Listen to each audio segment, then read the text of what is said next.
There's a big difference between having fortitude and hiding away in a fortress.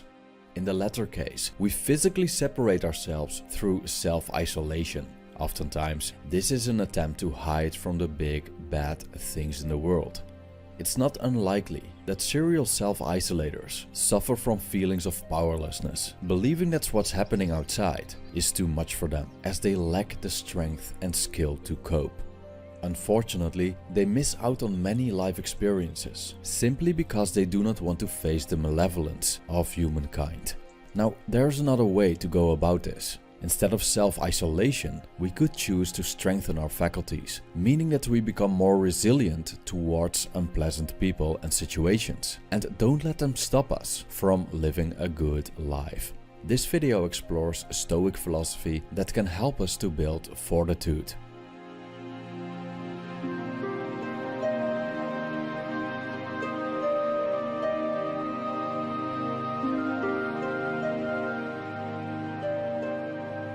What exactly does fortitude mean? The definition of fortitude, according to online dictionary Merriam-Webster, is strength of mind that enables a person to encounter danger or bear pain or adversity with courage. Stoic fortitude, therefore, is the art of strengthening the mind with Stoic principles, so we become less inclined to hide away in our fortresses, so we live life more fully. The Stoics were masters at approaching the world with logic and reason, showing us that many external things are actually unworthy of our attention. Other people's opinions aren't as important as we think, and a good reputation is just a commodity that brings us from point A to point B. According to the Stoics, we can't change the world, but we can change our mindset, and thus the position we take towards the world. With the right mindset, we can overcome any adversity. Of course, this isn't easy. It takes a lot of practice. So how can Stoic principles transform our mindset? First of all, we might have certain beliefs that evoke irritation in us. Sometimes so much so that it becomes a difficult task to merely live. Thus, not life itself, but our beliefs about how life should and shouldn't be are the cause of our pain. The logic behind this is that we tie our happiness to certain expectations. So when these expectations repeatedly do not come to fruition because they don't align with an undeniable and inevitable reality, we suffer. An example of this we can find in a letter that Stoic philosopher Seneca wrote to his friend Serenus. Serenus wished that people wouldn't treat each other with rudeness and scorn, but Seneca explained to him that this is the wrong way to look at it. I quote, "You are expressing a wish that the whole human race were inoffensive, which may hardly be. Moreover, those who would gain by such wrongs not being done are those who would do them, not he who could not suffer them, even if they were done." End quote. Thus, by changing how we look at the world, we relieve ourselves from the pain of resistance. Life is full of pain, and full of people that are rude, selfish, and violent. The less we resist this fact, the more we can face the world in a tranquil manner. In his work of Peace of Mind, Seneca argued that we cannot live well if we don't know how to die well. If we know that death is the fate that was laid upon us the moment we were born, we will live according to it. This realization adds to our mental fortitude. Knowing that we could die any time, nothing can befall us unexpectedly. I quote, "For by looking forward to everything which can happen, as though it would happen to him, he takes the sting out of all evils, which can make no difference to those who expect it, and are prepared to meet it. Evil only comes hard upon those who have lived without giving it a thought, and whose attention has been exclusively directed to happiness. Disease, captivity, disaster, conflagration are none of them unexpected.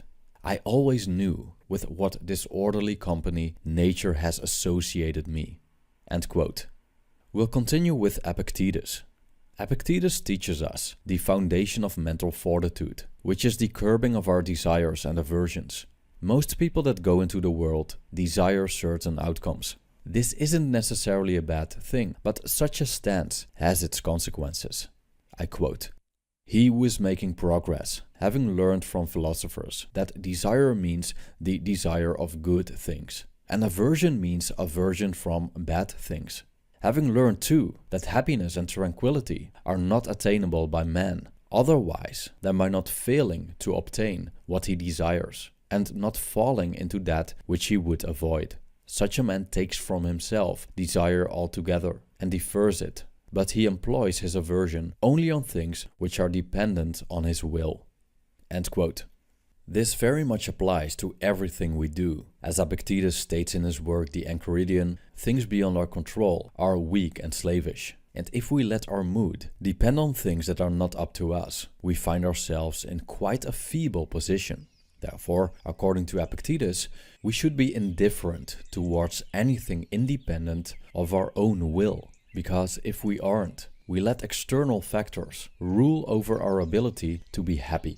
Mental fortitude, therefore, entails a healthy contempt for the things beyond our control, things we normally approach with desire and aversion. This means ceasing to desire that people like you, ceasing to be averse to losing your possessions, and focusing entirely on your own actions. Epictetus goes as far as to say that we should even wish to be ridiculed, despised, and come off as losers, if that preserves our peace of mind. I quote, "You must watch, you must labor, you must get the better of certain appetites, must quit your acquaintance, be despised by your servant, be laughed at by those you meet, come off worse than others in everything, in magistracies, in honors, in courts of judicature. When you have considered all these things round, approach, if you please, if by parting with them you have a mind to purchase equanimity, freedom, and tranquility." End quote. The next one is Chrysippus, who is often regarded the greatest of all Stoics. Chrysippus made great contributions to Stoic philosophy, particularly in regards to the Stoic system of propositional logic. He was quite an industrious man, having written more than 700 volumes. Unfortunately, none of them survived. Chrysippus further expanded on the Stoic system of ethics and followed the idea that living a happy life is the end goal which all of our actions should be geared towards. And to reach this goal, we should examine the universe to find out what's good and bad, or how he put it, to live in accordance with one's experience of the things which come about by nature. From this view, the Stoics gave birth to a system that differentiates between virtue, vice, and everything that's in between, and concluded that living virtuously means living happily, and living viciously means living unhappily. One of the cardinal Stoic virtues is courage, as opposed to cowardice, which the Stoics consider a vice. Courage can be considered an essential element of building Stoic fortitude.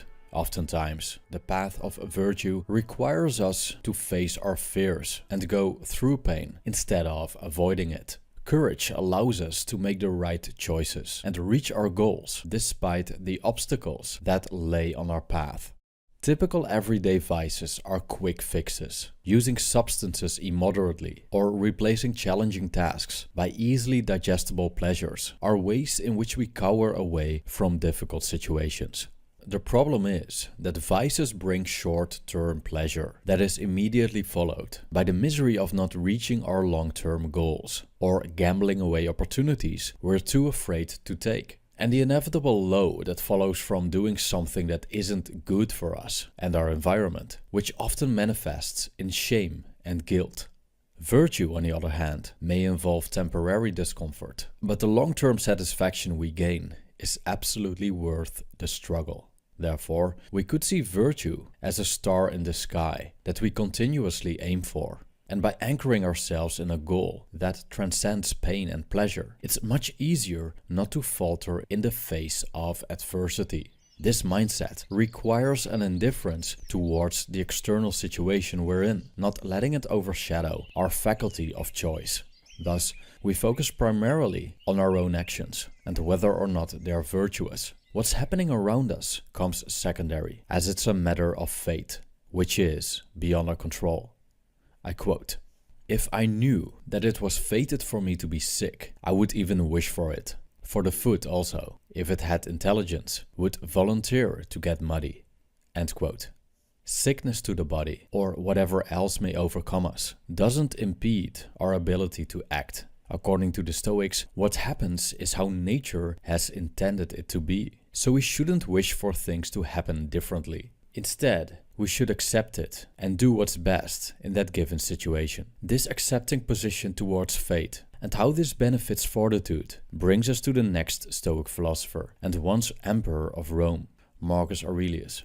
As the leader of the world's largest empire, Marcus Aurelius knew exactly how harsh life can be. Rome was not only in continuous war with its enemies, it was also struck by the plague. And on top of that, Marcus suffered various illnesses and a betrayal by his wife Faustina. Also, to cope with all the difficult people he faced on a daily basis, he invented a Stoic exercise called the negative visualization that fortifies the mind by adjusting our expectations. In the 11th book of his meditations, Marcus encourages himself to live virtuously without being stopped by the people that stand in his way.